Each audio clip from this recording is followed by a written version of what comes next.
So now you've got what are called the freshman 15, the 15 most basic chords together.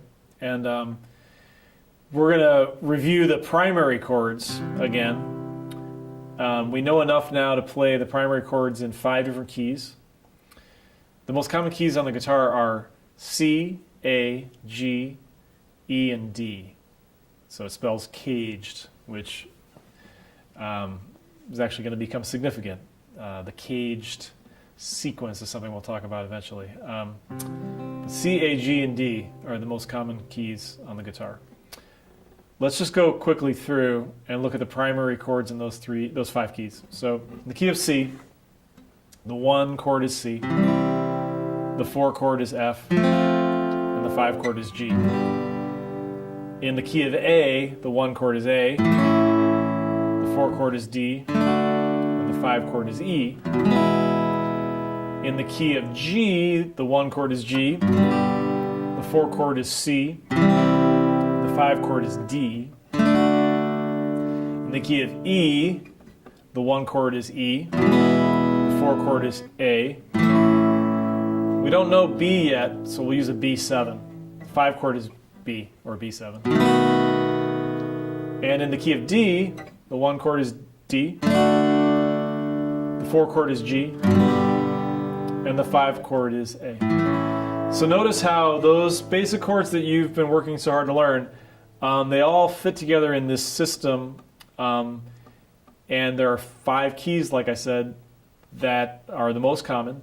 And within those 5 keys, you can literally learn hundreds and hundreds of songs. So you now should be outfitted to be able to go get a lot, your average songbook of folk songs or basic country songs, maybe early rock songs. You're going to find yourself able to play an awful lot of those songs. And our next job is to add to your strumming repertoire, first of all, so we're going to concentrate on the right hand. And then we need to take a look at some other chords in case you run into some chords that you're not familiar with. But I think it's a really good goal for you to be able to go to a bookstore or music store, find a songbook, and make sense out of the chord diagrams so that you can start strumming songs. And we're getting there. So let's take a look at some new strums. So far we've talked about the quarter note strum, which we were starting to do with the thumb. You can also do it with the pick. I'm going to play a G chord in my left hand. Quarter note strum, just to review, was 1, 2, 3, 4. 1, 2, 3, 4. Then we did the bass note strum, which is also quarter notes, but you're doing 1, 2, 3, 4, 1, 2, 3, 4. Then we did the eighth note strum, where you're going 1 and 2 and 3 and 4 and 1 and 2 and 3 and 4 and. And then we did a variant of that, which is the backbeat strum, where you accent beats 2 and 4. 1 and 2 and 3 and 4 and 1 and 2 and 3 and 4 and 1 and 2 and 3 and 4. The next level of strumming is leaving out particular strums. And this involves something I call the ghost strum. Because the key idea is that you never want to stop your right hand. You need these strums to be very much operating on instinct. You're not going to have time during a song to be mentally thinking about where to stop and start your arm. That will drive you crazy. So if you're going to miss the strings, you're going to keep your arm moving, and you're just going to pull your arm out just a couple centimeters to miss the strings. So it takes actually quite a bit of coordination to pull together.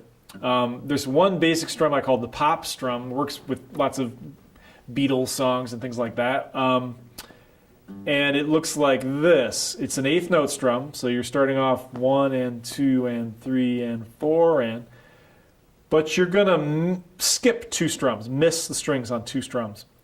One of which is an upstroke and one of which is a downstroke.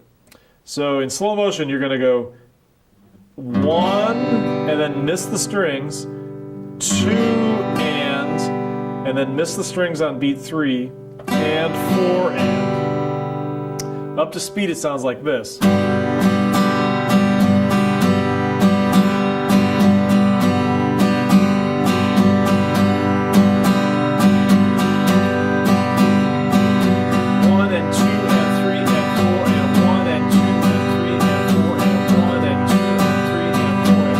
Probably too fast for you to play along with. I'll do it a little bit slower. You want to give yourself plenty of time to practice this.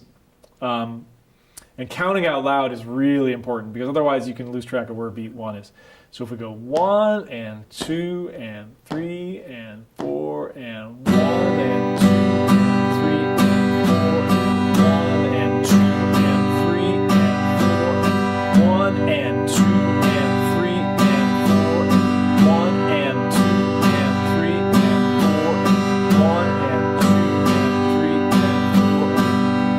That's the pop strum. That is going to be the next skill to master. Being able to miss certain beats. You need to get very deep into eighth notes and understand which ones you can leave out. What is happening there is that by leaving out the third strum, you're making the upstroke after beat 2 kind of sail out and carry a certain momentum. So it's...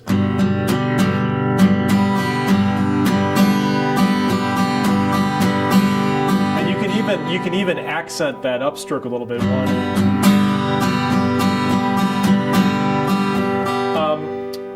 And rhythms travel kind of like birds migrate, something like that. That rhythm has some very interesting origins. You find it in calypso music. Music from Latin America, like Cuban music. And from there it got into New Orleans music, and from there it got into rock and roll. So that kind of lift after beat 2 is just one of those things that we now are all very used to. And